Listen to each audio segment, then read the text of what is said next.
Good afternoon, ladies and gentlemen.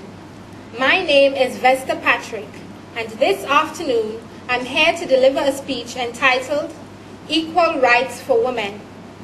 This speech was first delivered by Ms. Shirley Chisolm to the United States House of Representatives, Washington, D.C., May 21st, 1969. This speech was written and delivered during a period when women were struggling for their rights. I am female, and I am passionate about issues concerning women. Hence, I chose this speech. Mr. Speaker, when a young woman graduates from college and starts looking for a job, she is likely to have a frustrating and even demeaning experience ahead of her.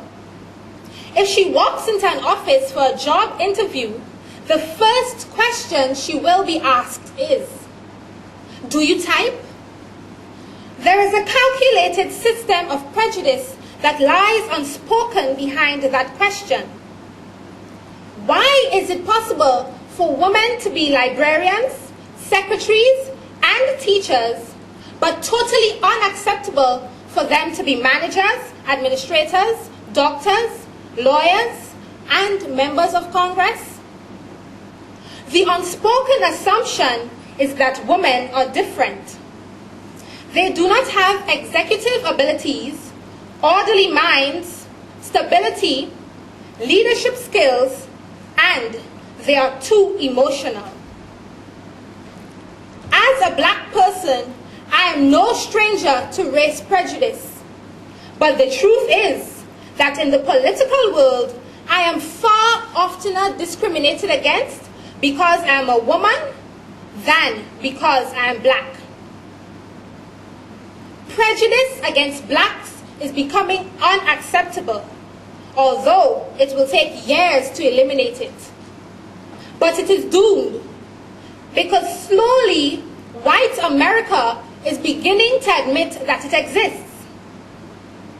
Prejudice against women is still acceptable.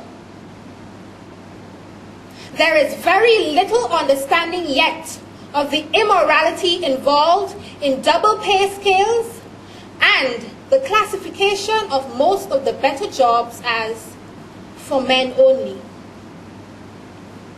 More than half of the population of the United States is female, but women occupy only 2% of the managerial positions. Considering that there are 3.5 million more women than men in the United States, this situation is outrageous.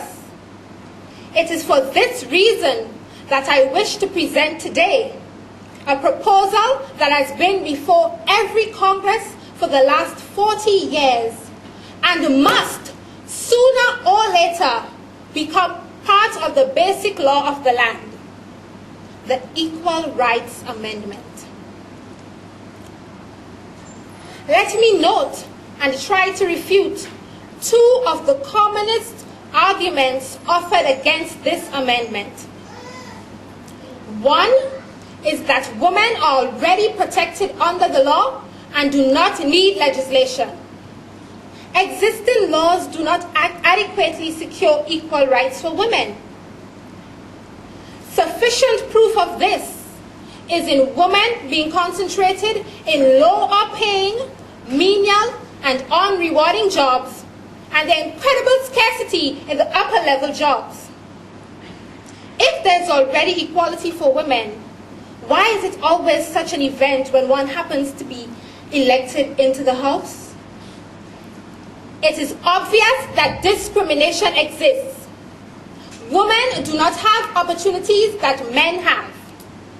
And those who do not conform to the system, those who try to break the accepted patterns, are often scrutinized as being odd and unfeminine. The fact is that any woman who aspires to be the chairman of the board or a member of the House does so for exactly the same reason as any man. Basically, these or that she thinks she can do the job and she's willing to try.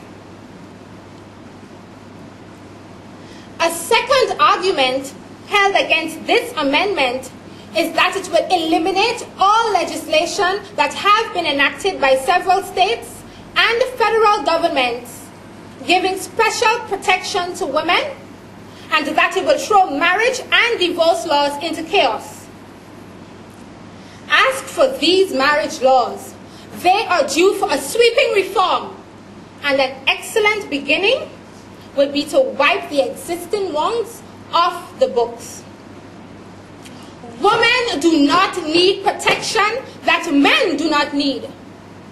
What we need are laws that protect our workers, guarantee them fair pay, safe working conditions, protection against sicknesses and layoffs, and provision for a dignified and comfortable retirement. Women and men need these things equally. That one sex needs protection more than the other is a male supremacist myth, as ridiculous and unworthy of respect as the white supremacist myth that society is trying to kill itself off at this time. I thank you.